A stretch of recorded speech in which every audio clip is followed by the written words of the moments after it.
OK, now we all know making the right impression is very important and never more so than at work. So, how do we get it right? Well, joining us now are Fiona and Niamh O'Keeffe. They have advice on how you can show your colleagues what you are about.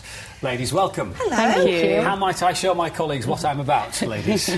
Well, 5 years ago, we set up a company called First 100, and we coach leaders in the first 100 days of a new job. And our philosophy is that first impressions count for an awful lot, and we like to get our clients off to an accelerated start. But surely first impressions, do we not form them straight away? When somebody new walks into work, you think, like them, don't like them, they're good at their job. 100 days is a long time to form an opinion of somebody. Absolutely, and I think, that is very important to have presence when you start in a new role. But ensuring that you have a 100-day plan will actually help you keep on track and ensure that you make an impression with your team and all the correct stakeholders. Why 100 days, Niamh?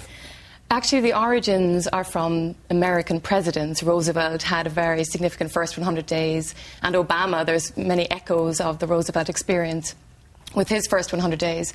And the phrase came into the business lexicon, and we thought it's long enough within which to make a difference, but short enough within which to make the right impact. Well, Mr Obama's appreciation index was extremely high post his inauguration, and now it's about the lowest it's ever been. He had a very great 100 days, but yes. he's not done so well in the long term, has he? It's interesting because he has become, sort of the poster boy for whether first 100 days serves him well or not.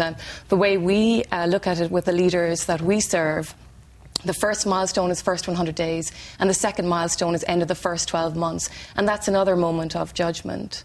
But surely, starting any new job is very stressful as it is. So you're on the top of your game anyway, you're trying your hardest. So what do you say to people that can up their game even further?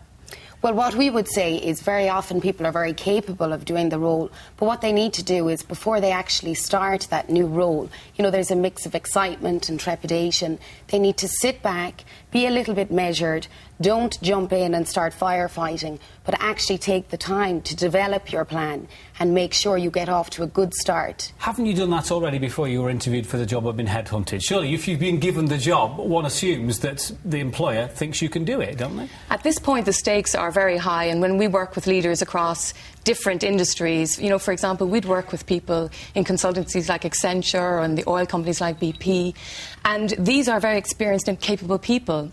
And they're either internal promotions or external hires.